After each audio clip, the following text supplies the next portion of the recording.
Bonjour à tous et merci de toujours vous informer sur RTI2.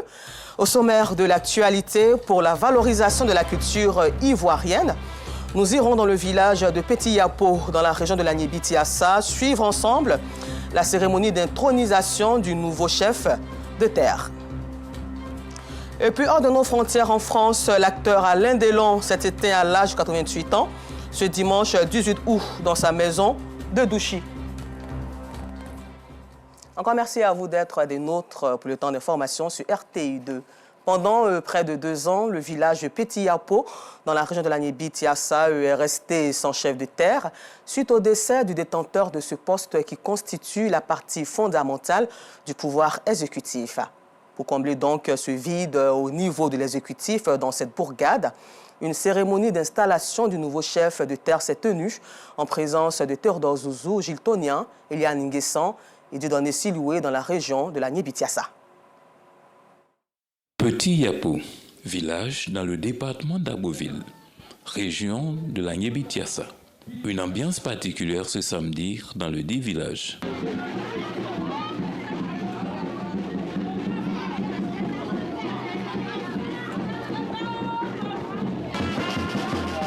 Cette sexagénaire, toute de blanc vêtue, parcourt les ruelles où elle procède à un épandage d'une poudre blanche dans tous les recoins de la bourgade. Et cela n'est pas fortuit. C'est que je fais la bénédiction. Comme aujourd'hui, Nana va sortir, Nana va bénir le village à cette kaoulé-là. La musique traditionnelle abé bat son plein. Certains sont déjà à la fête. Les apéritifs sont au menu pour se donner de l'énergie, ce qui amène ce groupe à montrer un aperçu de ses qualités.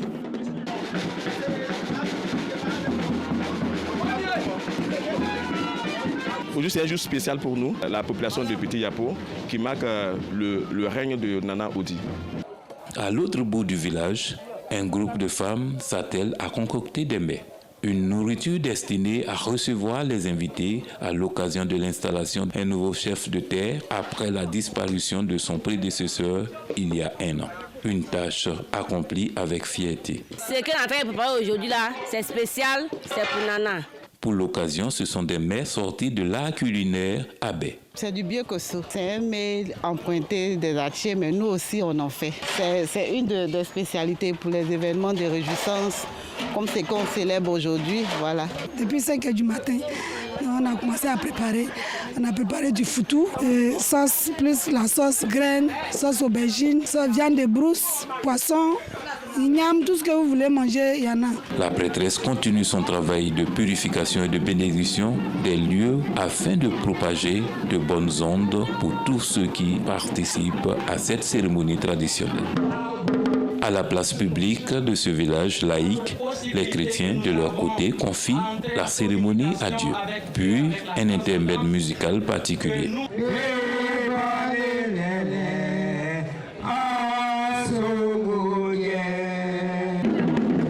Les 3 danseurs traversent la scène à la marche et reviennent en dansant.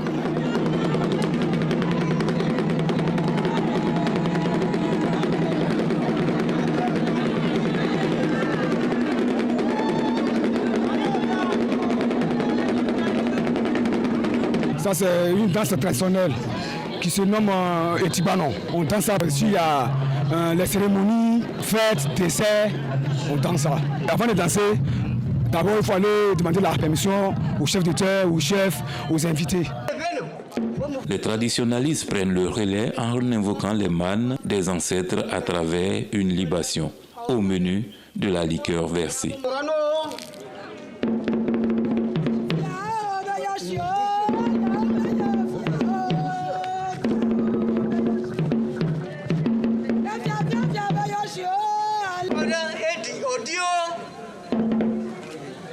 Pour le groupe à Caen, une fois dans une cérémonie, pour des shows ou des jours de fête, la boisson est toujours en premier lieu.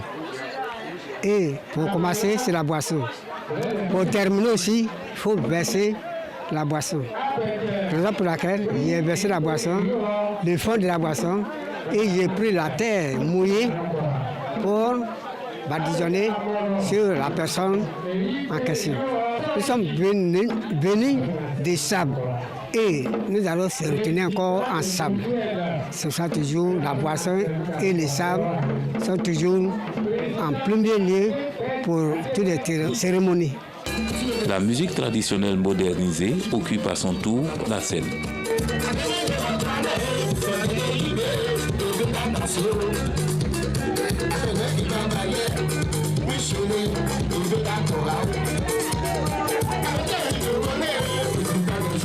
Arrive enfin l'installation à proprement dite. Les représentants des fondateurs du village, les Abéguimbri et les Abéguiamoro, prennent toute la place. Le nouveau chef est installé selon la tradition abé.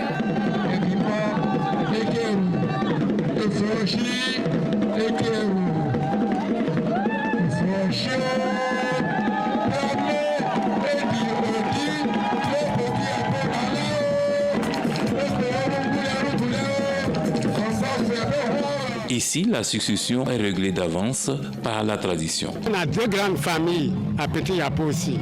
On appelle la famille Abéguimbri et la famille Abéguiamoro. Ce sont les âgés, les plus âgés de ces deux grandes familles qui se réunissent et qui choisissent le chef de terre.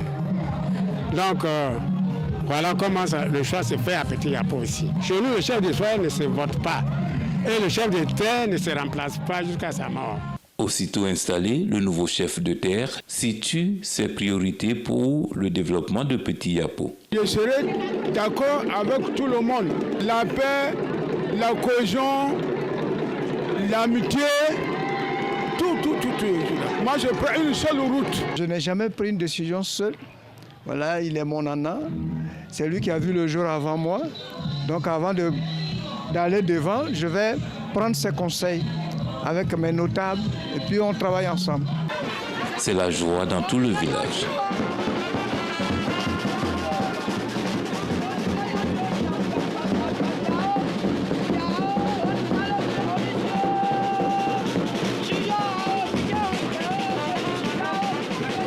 Les cadres ne sont pas en marge de cette pérennisation de la tradition abé. Ça représente, vous voulez, le gage de la tradition, le gage du respect, des documentaires, des enseignements, je vais dire même au clair de lune, dans les familles, il faut qu'on sache d'où on vient.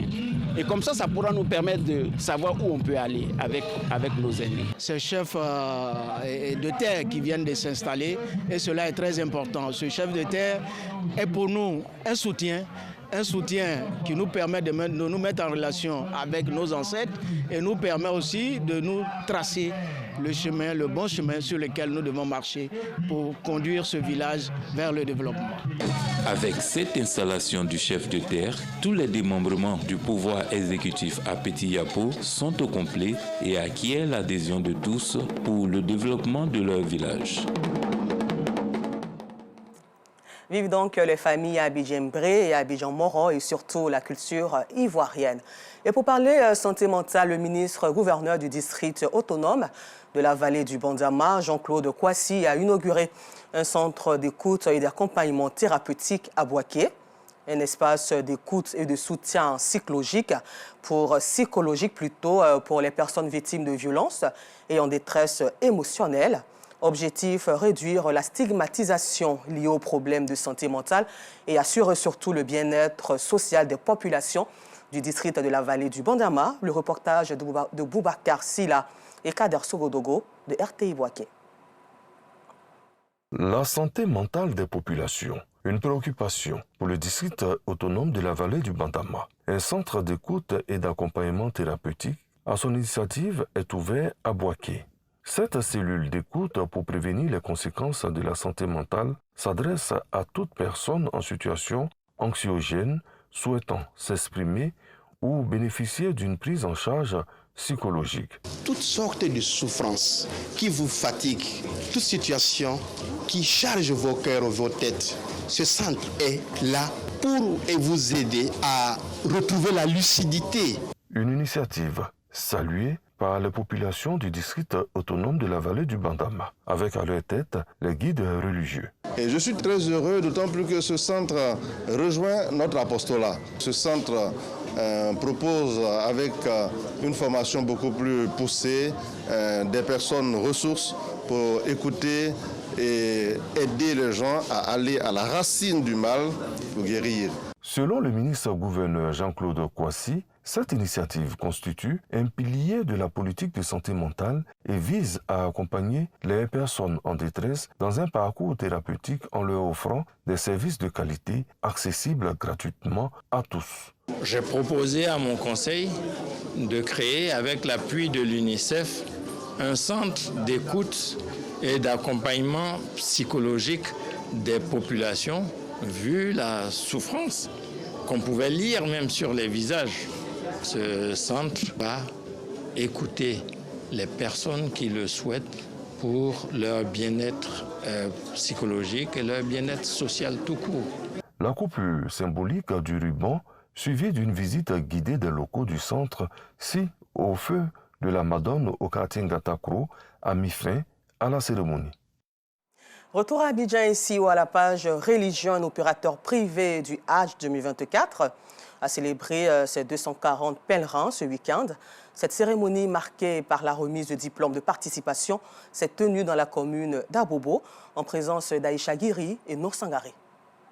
240 pèlerins du contingent privé ont reçu leur certificat après l'accomplissement du Hajj 2024, 5e pilier de l'islam en Terre Sainte, en Arabie Saoudite. L'organisation du Hajj 2024 a été une très grande réussite, raison pour laquelle nous avons souhaité vraiment remercier nos familles qui sont nos pèlerins. On a vraiment voulu décerner ces certificats-là à ces vaillants pèlerins qui nous ont fait l'honneur d'être accompagnés par nous. Ces certificats, c'est un témoignage du travail bien fait. Nous sommes pleins de joie. Cette agence nous a gratifié de beaucoup de choses.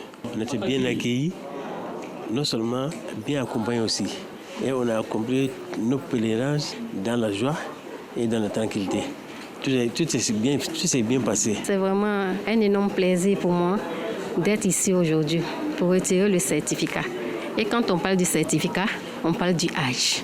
Alhamdulillah, qu'Allah facilite ce voyage inégalable à tout musulman. Très contente de participer à ce Hajj et valider le Hajj et venir récupérer un certificat qui montre que j'ai fait le Hajj. Cette cérémonie a été marquée par conférences et lectures coraniques. Cette initiative d'une agence de voyage vise à renforcer la confiance mutuelle et témoigner de la réussite du Hajj 2024. Et puis terminons ce temps d'information en France où l'acteur Alain Delon s'est éteint à l'âge de 88 ans ce dimanche 18 août dans sa maison de Douchy selon ses 3 enfants. Né en 1935 à Sceaux, il était venu au cinéma presque par hasard. Son physique d'Apollon et son jeu à l'instinct lui avaient permis de se construire très tôt une légende à travers quelques films mythiques.